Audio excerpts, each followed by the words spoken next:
ফিরে এলাম বিরতির পর। শনিবার রাতে কলকাতা টিভিতে ভুলবশত একটি খবরে সম্প্রচারিত হয় স্কুল শিক্ষকদের চাকরির মেয়াদ বৃদ্ধি হয়েছে। অবসরের বয়স 60 থেকে বেড়ে হয়েছে 65। তথ্য যাচাই সঠিকভাবে না হওয়ায় এই খবর সম্প্রচারের কারণে দর্শকদের মধ্যে বিভ্রান্তি সৃষ্টি হয়। আমরা ক্ষমা প্রার্থী। শিক্ষকদের অবসরের বয়সসীমা যা ছিল তাই রয়েছে। বয়সসীমায় কোনো পরিবর্তন করা হয়নি। দীর্ঘ 2 দশক কলকাতা টিভি দর্শকদের কাছে সঠিক ও তথ্যনিষ্ঠ খবর পরিবেশন করে আসছে। ভবিষ্যতে এই ধরনের ভুল এড়িয়ে যেতে কলকাতা টিভি সচেষ্ট থাকবে। তাই সেই সঙ্গে আপনাদের অনুরোধ করব, দেখতে থাকবেন কলকাতা টিভি রাত দিন 7 দিন। চলে আসবো পরের খবরে। ভারতের লাদাখের জমি দখল করছে চীন। সম্প্রতি লাদাখ লাগোয়া এলাকায় 2টি নতুন কাউন্টি গড়ার ঘোষণা চীনের। কাউন্টি দুটির মধ্যে অন্তর্ভুক্ত ভারতীয় এলাকা। অভিযোগ ভারতের। কূটনৈতিক স্তরে ভারতের প্রতিক্রিয়া চীনকে জানানো হয়েছে। পরিস্থিতি ঠিক কিরকম এই মুহূর্তে জলের মতো স্পষ্ট করে দেওয়া হয়েছে বিদেশ মন্ত্রকের পক্ষ থেকে। চীনের সঙ্গে চলতে থাকা টানাপোড়েন শেষ হওয়ার কথা জানিয়ে সেদেশের সফরে দেশের নিরাপত্তা উপদেষ্টা অজিত ডোভাল কিন্তু পরিস্থিতি কি আদৌ নিয়ন্ত্রণে এসেছে, করায়ত্ত হয়েছে? তখনই প্রশ্ন তুলেছে কূটনৈতিক মহল। প্রতিবেশীদের ওপর ছড়ি ঘোরানো নিয়ে মোদির আত্মপ্রচার যে আসলে ফাঁকা বুলি মাত্র, তা সরাসরি সামনে এনে দিয়েছে বিদেশ মন্ত্রকের বার্তা। এক প্রকার এই সম্মানহানির পর মোদির পরবর্তী পদক্ষেপের অপেক্ষায় গোটা দেশ। চীনের প্রতি বিদেশ মন্ত্রকের বার্তাতেই কি এর শেষ, নাকি আরও কোনো বড় পদক্ষেপ নেওয়া হবে? সেই প্রশ্নই তুলেছেন বিশেষজ্ঞরা। প্রতিবেশী দেশগুলির সঙ্গে ভারতের নরমপন্থী মনোভাবের বদলে দেশের বর্তমান প্রধানমন্ত্রী এক শক্তিশালী ইমেজ তৈরি করে বর্তমান বিজেপি নেতৃত্বাধীন কেন্দ্রীয় সরকার গঠন করেছে এবং বারবার প্রমাণ করার চেষ্টা হয় যে প্রতিবেশী পাকিস্তান, বাংলাদেশ, চীনকে পাল্টা দিতে তৈরি ভারত। কথা বলবো, আমার সঙ্গে টেলিফোন লাইনে রয়েছেন আমাদের প্রতিনিধি অঙ্কুর ভট্টাচার্য। অঙ্কুরদা, ভারত ও চীনের সীমান্ত নিয়ে দ্বন্দ্ব এটাই কিন্তু প্রথম না। আমরা বহুবার, একাধিকবার দেখেছি ভারতীয় ভূখণ্ডকে নিজের বলে দাবি করেছে চীন। এবার এখানে সব বিষয়টা যদি বিশ্লেষণ করা যায়, সেখানে একটা প্রশ্ন তো উঠছেই যে এবার কি আবার দুদেশের সম্পর্কে চির? সেই সঙ্গে বিরোধীরা কিন্তু প্রধানমন্ত্রীর ভূমিকা নিয়ে প্রশ্ন তুলেছেন। সব মিলিয়ে যদি একটু বিশ্লেষণ করো। হ্যাঁ, যেটা মূল বিষয়, একদিকে যেমন আমরা কখনো দেখেছি যে ডোকলাম সীমান্তে গন্ডগোল, গালওয়ান সীমান্তে গন্ডগোল, ব্রহ্মপুত্র নদের ওপর বাঁধ তৈরি, বিভিন্ন ইস্যুতে বারংবার ভারত এবং চীনের মধ্যে এই বিষয়গুলো নিয়ে কূটনৈতিক একটা বৈরিতার সম্পর্কে পৌঁছে গিয়েছিল। শীতল হয়ে যায় সম্পর্ক এবং তারপরে সেই শীতলতা মেটানোর জন্য বিভিন্ন সময় যে যে জায়গায়, অর্থাৎ কখনো ডোকলামে, কখনো গালওয়ানে প্রাথমিকভাবে সামরিক শীর্ষ কর্তাদের মধ্যে আলোচনার মাধ্যমে, ফ্ল্যাগ মিটিং এর মাধ্যমে সেই যে স্থানীয় প্রবলেম সেটা মেটানোর চেষ্টা করা হয়েছে। পরবর্তীকালে বিদেশ সচিব পর্যায়ে আলোচনা হয়েছে, বিদেশ মন্ত্রী সেখানে গিয়েছেন। এর আগে সুষমা স্বরাজও একবার এই বিষয়টি নিয়ে ছিলেন, শীর্ষ কর্তাদের সঙ্গে, বিদেশ মন্ত্রকের সঙ্গে কথা বলেছিলেন। পরবর্তীকালে বর্তমান বিদেশ মন্ত্রী এই বিষয়ে কথা বলেছেন। এর সাম্প্রতিক কালে আমরা দেখেছি, সাম্প্রতিক অতীতে প্রধানমন্ত্রী নরেন্দ্র মোদীর সঙ্গেও রাশিয়াতে একটি বৈঠকের পাশে কথা বলেছিলেন চায়নার প্রেসিডেন্ট শি জিনপিং। এবং তারপরেই ভারতের পক্ষ থেকে এবং চীনের পক্ষ থেকে দাবি করা হয়েছিল যে তাদের মধ্যে যে বিরোধের যে জায়গাগুলি ছিল, আলোচনার মাধ্যমে সেই বিরোধের জায়গাগুলি মিটে গিয়েছে। তারপরে আমরা দেখলাম লাদাখের 2টি গ্রাম চীনের অন্তর্ভুক্ত বলেই দাবি করা হয়েছে চীনের সংবাদ সংস্থা সিনহুয়াতে। এবং উইঘুর সম্প্রদায়ের যে স্বায়ত্তশাসিত এলাকা রয়েছে, সেই স্বায়ত্তশাসিত এলাকার মধ্যে ওই 2টি গ্রামকে তাদের মানচিত্রের অন্তর্ভুক্ত বলে দাবি করা হয়েছে চায়নার পক্ষ থেকে। প্রজাতন্ত্রী চীন যখন এই দাবি করছে, তখন 27শে ডিসেম্বর এবং তারপর বলছে যে চীনের এই দাবি কোনোভাবেই মেনে নিচ্ছে না ভারত। কূটনৈতিক স্তরে তীব্র প্রতিবাদ করা হচ্ছে। ওই জায়গা একেবারে ভারতীয় ভূখণ্ড। 27শে ডিসেম্বর এটা জানানোর পর ভারতের মনে পড়লো এতদিন পর্যন্ত গ্রাম দুটোকে স্থাপন করতে দিল কে? তাহলে প্রতিরক্ষা মন্ত্রক কি তাহলে চোখে ঠুলি পরে বসে আছে? 56 ইঞ্চি ছাতির প্রধানমন্ত্রীকে এই বিষয়গুলি জানতেন না? তিনি কেন এই বিষয়ে সরব হননি? তিনি কেন এই বিষয়ে কোনো বার্তা দেননি? বিদেশ মন্ত্রকের স্তরে এই বিষয়টা, কূটনৈতিক স্তরে বার্তাটা কবে দেওয়া হচ্ছে? জানুয়ারি মাসের শুরুর পরে। 27শে ডিসেম্বর এই বিষয়টি সিনহুয়া দেখাচ্ছে, তারপরে জানতে পারলো প্রতিরক্ষা মন্ত্রক। তাহলে না, 2টি বিষয় করতে পারে। এক, প্রতিরক্ষা মন্ত্রক জানতো না, তার কারণ কি? যে প্রতিরক্ষা মন্ত্রকের গোয়েন্দা ব্যর্থতা। তাহলে সেটা স্বীকার করিনি যে কেন এতদিন আমরা জানতাম না, সেই জন্য আমাদের প্রতিক্রিয়া জানাতে দেরি হয়েছে। অথবা কি, জেনেও চুপ করে বসেছিল। তার মানে চীনের মতো শক্তিকে ভয় পেয়েছে 56 ইঞ্চির ছাতি, সেই জন্য তারা চুপ করে বসেছিল। এখন সিনহুয়া এটা বিরোধীদের রাজনৈতিক হাতিয়ার হতে পারে, সেই জন্য তারা জানাচ্ছে কূটনৈতিক স্তরে প্রতিবাদ হবে। তাহলে কোনটা সেটা অন্তত স্থির করে জানাক নয়াদিল্লি বা মানে কেন্দ্রীয় সরকার বা কেন্দ্রের শাসক দল ভারতীয় জনতা পার্টি, তারাও তো মুখে কুলু পেটে বসে রয়েছে। এই বিষয়গুলি প্রশ্ন তুলছে, ফলে খুব স্বাভাবিকভাবে এ নিয়ে আগামী বাজেট অধিবেশন উত্তপ্ত হতে পারে বলেই এখনো পর্যন্ত মধুমন্ত্রী। ধন্যবাদ। কথা বললাম প্রতিনিধি অঙ্কুর ভট্টাচার্যের সঙ্গে। এখানে একটা জিনিস তো স্পষ্ট, যেটা আমাদের প্রতিনিধি অঙ্কুর ভট্টাচার্য তিনিও যেটা বললেন, যে প্রতিবেশী দেশগুলির সঙ্গে ভারতের নরমপন্থী মনোভাবের বদলে দেশের বর্তমান প্রধানমন্ত্রী এক শক্তিশালী ইমেজ তৈরি করে বর্তমান বিজেপি নেতৃত্বাধীন কেন্দ্রীয় সরকার গঠন করেছেন। কিন্তু বারবার প্রমাণ করারও চেষ্টা করেছেন যে প্রতিবেশী পাকিস্তান, বাংলাদেশ, চীনকে পাল্টা দিতে তৈরি ভারত। এই সময় দাঁড়িয়ে 27শে ডিসেম্বরের পর প্রতিরক্ষা মন্ত্রক নড়েচড়ে বসলো কেন, এই জায়গাতেই কিন্তু অনেকগুলো প্রশ্ন উঠছে। চীনের লাদাখে ঢুকে পড়ার কথা স্বীকার করে ভারতীয় বিদেশ মন্ত্রকের মুখপাত্রের সাংবাদিক বৈঠক 27শে ডিসেম্বরের পরেই। সেই জায়গা থেকেই প্রধানমন্ত্রীর ভূমিকা নিয়েও প্রশ্ন উঠছে। সীমান্তে অনুপ্রবেশে রোধে সার্জিক্যাল স্ট্রাইক, এয়ার স্ট্রাইক কি তবে ফাঁকা বুলি ছিল? প্রশ্ন কূটনৈতিক মহলে। এবং যেমনটা বলছিলাম যে ভারত ও চীনের সীমান্ত নিয়ে দ্বন্দ্ব এটাই কিন্তু প্রথম নয়, এর আগেও বহুবার ভারতীয় ভূখণ্ডকে নিজের বলে দাবি করেছে চীন। এবার কি আবার দুদেশের সম্পর্কে তাহলে চিড়?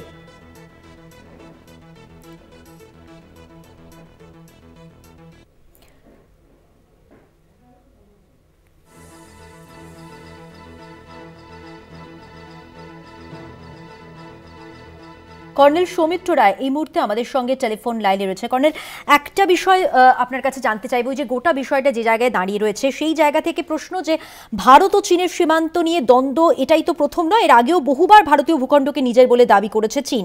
এবার কি আবার দুদেশের সম্পর্কে তাহলে চিড় ধরবে? অন্যদিকে 27শে ডিসেম্বর তারপরেই কিন্তু প্রতিরক্ষা মন্ত্রক নড়েচড়ে বসলো।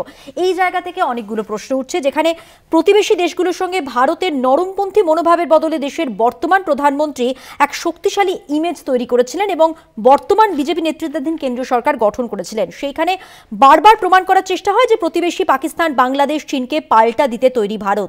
সেই জায়গাটা নিয়ে কিন্তু অনেকগুলো প্রশ্নই উঠছে, প্রধানমন্ত্রীর ভূমিকা নিয়ে প্রশ্ন উঠছে।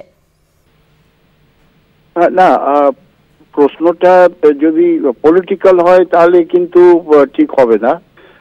আমি আমার মিলিটারি অ্যাসেসমেন্টের দিক থেকে বলছি, নিশ্চয়ই ঘটনাটা একটু কমপ্লিকেশন নিয়ে এলো ভারত চীনের সম্পর্কের মধ্যে।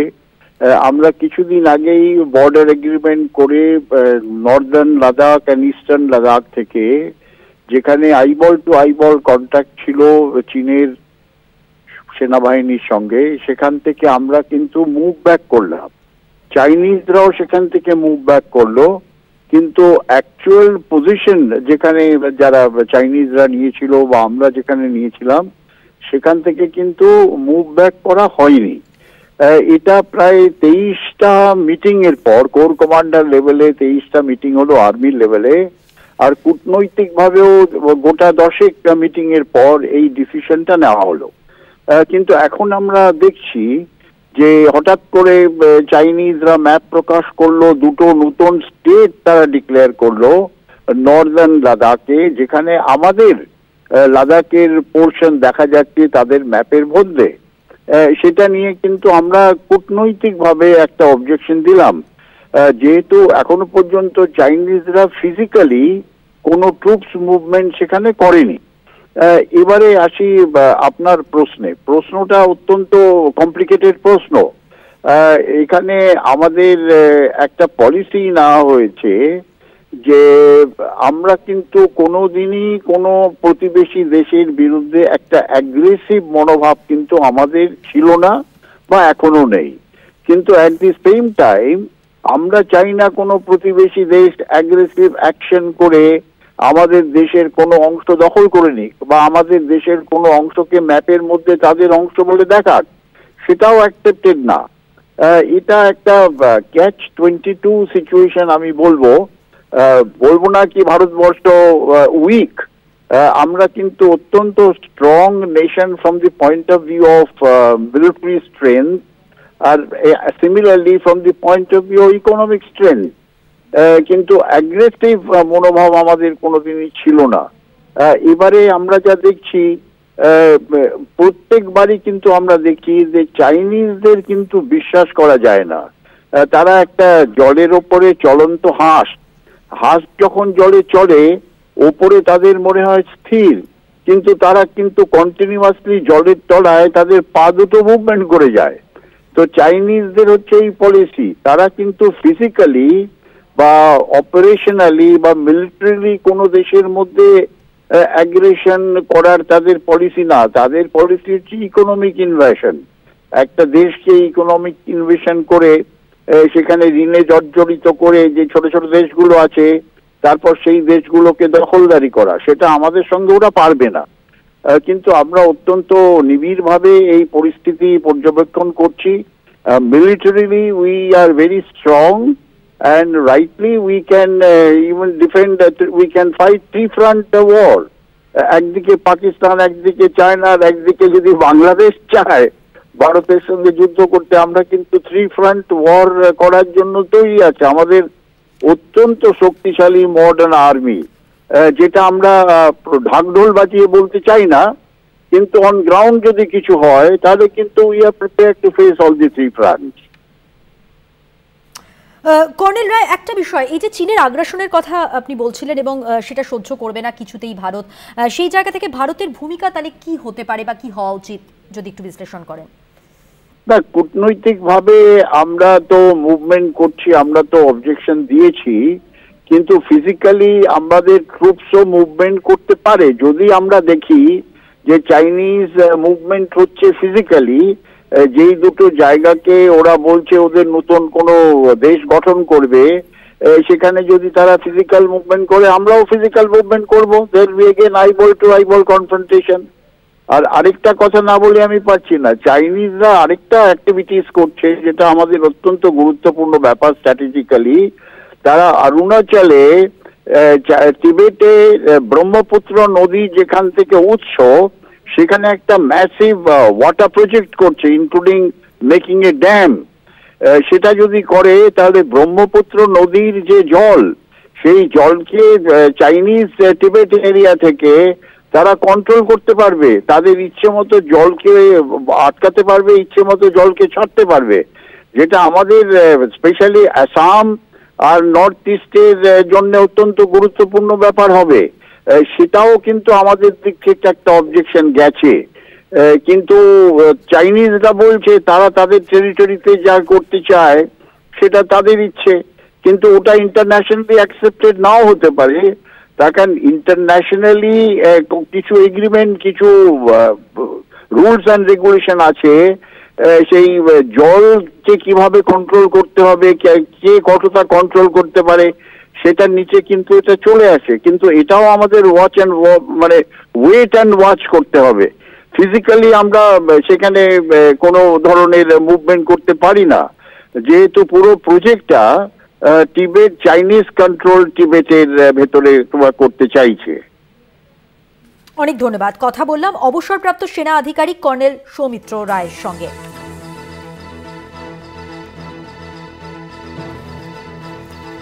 আমরা এই নিয়ে আরো কথা বলেছিলাম আন্তর্জাতিক সম্পর্ক বিশেষজ্ঞদের সঙ্গে, কি বলছেন তারা শোনাবো।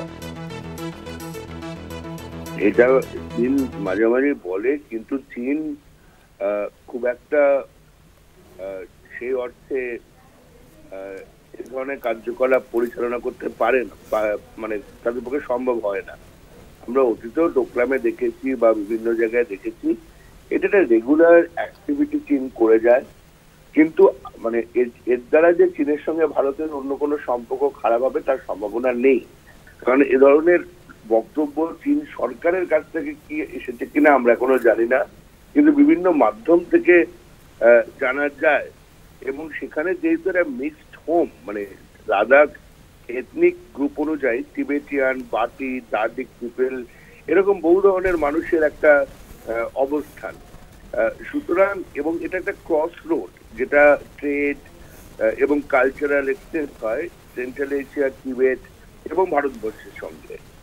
এবং সবচেয়ে গুরুত্বপূর্ণ বিষয় সিল্ক রুট যেটাকে আমরা বলি, যেটা এর ওপর দিয়ে আমরা যদি ভারতবর্ষের ম্যাপটা দেখি, ওপরে দেখবো যে শাসগাঁও বলে একটা জায়গা আছে, সিল্ক রুটটা পাস করে কিন্তু এই ইন্টারাকশনটা দিয়ে। সুতরাং লাইন অফ অ্যাকচুয়াল কন্ট্রোলের খুব কাছে যেহেতু লাদাখ, যেটা মানে চীনের খুব কাছে এই লাইন অফ অ্যাকচুয়াল কন্ট্রোল, এটা এই জিওপলিটিক্যাল টেনশনটা বাড়িয়ে রাখে মাঝে মাঝে। এবং আমরা এটা অতীতেও দেখেছি যে গালওয়ান ভ্যালিতে 2020 সালে যে সমস্যা হয়েছিল, এ ধরনের ঘটনা বারবার করে ধরে। যেমন এখানে আরো কয়েকটা বিষয় আছে, যেমন লে প্যালেস, ম্যাগনেটিক হিল, জানসার ভ্যালি, সব মিলিয়ে এটা চীন মাঝে মাঝে করে। তো এটাতে তেমন কোনো আমাদের সাড়া দেওয়ার দরকার নেই, এবং এখানে কোন রকম যুদ্ধ পরিস্থিতি তৈরি হবে বলে আমার মনে হয় না। 65 সালের আগেই ওই এলাকাটা চীন দখল করে নিয়েছিল, প্রায় 1500 কিলোমিটার রাস্তা বানিয়েছিল, তিবেতের সঙ্গে উইগুরের রাস্তা। আমাদের তখন যিনি পররাষ্ট্র সচিব ছিলেন তিনি আমাদের প্রধানমন্ত্রীকে জানিয়েছিলেন, কিন্তু ভারত কিছু করার জায়গায় ছিল না। যাই হোক, সেটা তো পুরনো ইতিহাস। এখন কিন্তু ভারত কিন্তু পরিষ্কার বলছে যে পাকিস্তান অকুপায়েড কাশ্মীর বা আকসাই চীন ভারতেরই অঙ্গ, এবং কাশ্মীরে যখন নির্বাচন হয় পাকিস্তান অকুপায়েড কাশ্মীরের অঞ্চলেও কিন্তু বলা হয় যে এখানে আমরা 7টা এলাকা আমাদের অ্যাসেম্বলি আছে, আমরা এখন নির্বাচন করতে পারছি না, পরে হবে। এটা প্রত্যেকবারই এটা বলা হয়, এটা আজকে এই প্রথম নয়, বহুদিন থেকেই বলা হচ্ছে। সুতরাং এটা নতুন কোনো কিছু নয়, এটা বরঞ্চ ভারতের পরিষ্কারভাবে জানিয়ে দেওয়া যে আমরা বরদাস্ত করছি না। চায়না যখন চায়না পাকিস্তান ইকোনমিক করিডর করলো, আকসাই চীনের মধ্য দিয়েও কি গেছে, এবং সেটা চায়না পাকিস্তান অকুপায়েড কাশ্মীরের মধ্য দিয়ে গেছে, তখন কিন্তু ভারত যদি ফর্মাল প্রোটেস্ট করতো তাহলে হয়তো চায়না পাকিস্তান ইকোনমিক করিডর যেটা কমপ্লিট হয়ে গেছে সেটা হতো না। তো হতো না কিনা বলতে পারছি না, ভারত অ্যাটলিস্ট প্রোটেস্টটা সে তখন কিন্তু কোনো প্রোটেস্ট তখন জানায়নি। এখন ভারত প্রোটেস্ট জানিয়েছে চায়না এতে যে বিন্দুমাত্র চিন্তিত তা কিন্তু নয়, এটা একটা জাস্ট প্রোটেস্ট মাত্র। চায়না আমরা দেখেছি আমাদের অরুণাচল প্রদেশের বিভিন্ন জায়গা, নদীর নাম, পাহাড়ের নাম ওরা চাইনিজ নাম করছে, ওরা এটাকে সাউথ তিবেত বলছে। তো সেটা ওদের ব্যাপার, কিন্তু ভারত সরকার অরুণাচলকে ভারতেরই অঙ্গ হিসেবে দেখে, এবং চায়না কিন্তু এখনো বলে এটা ওদের অঙ্গ, এবং ওদের স্কুলের বইতেও লেখা থাকে যে ভারত তাদের অরুণাচলের অংশটা কেড়ে নিয়েছে। যাই হোক, এটাতে নতুন করে কোনো ফেলিওর হয়নি। ফেলিওর যদি হয়ে থাকে আমাদের 62 সালের আগেই হয়ে গেছে, এবং সেটা আমরা রুখতে পারিনি। হ্যাঁ।